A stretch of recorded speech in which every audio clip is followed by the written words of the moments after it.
Welcome back, everybody. Our next guest is rolling out his new Jobs for America plan today. It's a 7-point plan put forward by Senate Republicans. Joining us right now to talk more about it is Senator Rob Portman. And Senator, it's great to see you today. Hey, Becky, thanks for having me on again. Thanks for coming on. Why don't you tell us a little bit about the plan? Well, it's basically a blueprint for getting the economy going and bringing back the jobs and opportunity.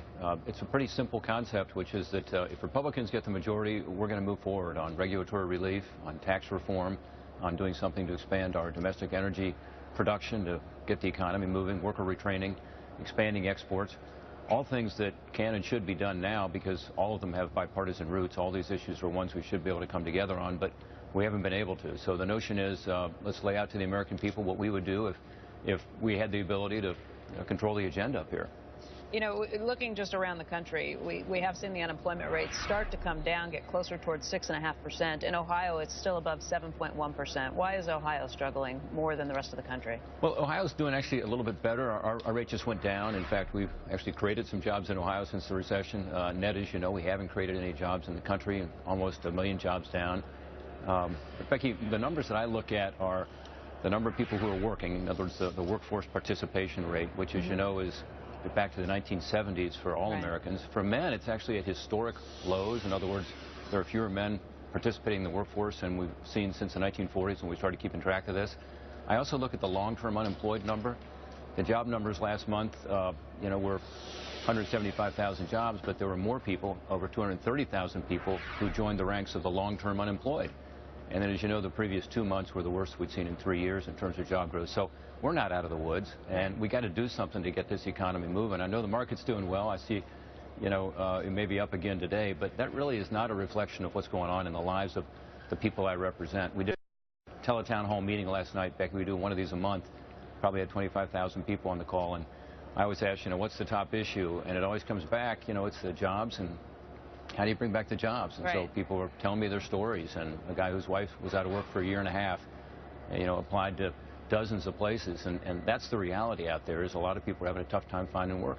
You know, Senator Ben White from Politico has a story out this morning that suggests that the legislative agenda in Washington is done already for the rest of this year, that nothing's going to get taken care of between the two sides. Do you think that that is a realistic view of Washington right now?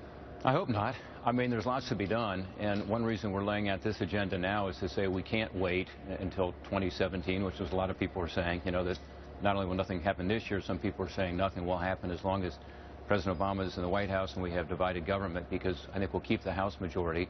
We could actually get the Senate majority. I think we've got to move forward on these issues. I think the country's in trouble on the economy, but also the debt and deficit. Rob, he would veto stuff. You're not going to have enough to override his veto of the things that you wanted. And I was, you look tired. Were you up all night at that pajama party were you there last night? No, they didn't invite me. I mean, I would have been happy to be there. I detected, you know, I follow CO2 closely. I detected a rise in CO2 levels coming out of that meeting. You think there's a little hot air? Yeah. A little hot air? How tone deaf are these 30 guys that, I mean, isn't it jobs? I mean, couldn't they have an all-nighter talking about jobs, wouldn't it, instead of actually talking about stuff that might actually hurt jobs? Well, a lot of this stuff will hurt jobs because the way we regulate hurts jobs, particularly on some of these EPA regulations. In my state of Ohio, but around the country, we're losing jobs right now because of it. Instead of going through a cost-benefit analysis and determining what's the least costly way to achieve an objective, you know, the regulations, unfortunately, are resulting a lot fewer jobs. So, yeah, there's better ways to do it. And Joe, back to your earlier point about will the president veto this stuff, you know, I could lay out what these 7 principles are, but more importantly, over 40 bills that have passed the House of Representatives that have some bipartisan support that actually fit under these issues. So, you know, regulatory relief. The Regulatory Accountability Act has passed the House. It's bipartisan in the House. It's bipartisan in the Senate. If we took that bill up as part of this agenda, yeah, I think it would pass the House easily. I think it could pass the Senate with 60 votes. The question then, what would the president do? I think it's good to get it on his desk to show the contrast maybe, but I think second, I think he would sign some of this stuff.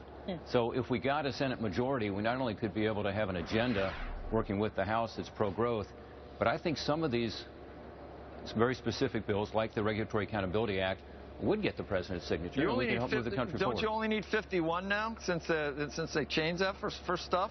Well, that's for nominations at this point. Oh, I mean, just for nominations, yeah. That's where Harry Reid and the Democrats have changed the rules. Well, you can change it when you get. You can change it when you get in too, right? Yeah, well, I guess we could. I mean, well, I kind of hope we go back to like the Constitution and the Founding Fathers and figure out. Oh, those guys. That was a long time ago. Huh? Things have changed. It'd be good to be constitutional. I mean, come on. Hey, Senator, we just had Boone Pickens on, and he was talking about how he thinks that we need a better energy plan in America, largely because of, he was pointing out what's happening in Ukraine right now. He'd been talking about for a long time how Russia controls the natural gas, and as a result, Europe is really beholden to them on a lot of levels. I know you're on the Energy Committee. What do you think that we could or should see in some sort of a national energy policy here? No, I think Boone Pickens is exactly right. And by the way, Becky, I think probably close to 40% of the jobs that have been created in the last few years, even as disappointing as it's been, have probably been related to energy from the data that I've seen. So without the energy boom, without this revolution in being able to access to shale gas and oil, we'd be in a lot worse shape than we are. But we could be doing much better. As you know, we can do a lot more offshore on the Outer Continental Shelf. We can do much more on public lands. We can do much more in terms of speeding up permitting. We're having a hearing on that today, and that's one of the things that we want to do with this Senate Republican Jobs Plan is to speed up permitting to get more energy projects going. And by the way, that includes oil and gas, but also renewables, because they have the same problem with permitting. So I think he's right. There's a lot more we can do in terms of energy, specifically on exporting LNG. I think he's right. I think that would help. This is taking these amazing resources we have. It's probably the one country in the world that is actually expanding our production in oil, gas, and probably have the largest reserves of natural gas in the world now that's accessible. So I think that makes sense. The other thing about the Ukraine that's interesting, since you raised it, about 50% of their electricity comes from the nuclear side, and they get all of their enriched uranium from Russia. So one thing we do have in this country is the ability to enrich uranium and also to provide that to the Ukraine so they are not dependent on Russia. That's something that I'm pushing. So it's not just natural gas for Ukraine. It also has to do with ensuring that they have a source of fuel for their nuclear power. 50% of their power comes from nuclear? Wow. Yeah.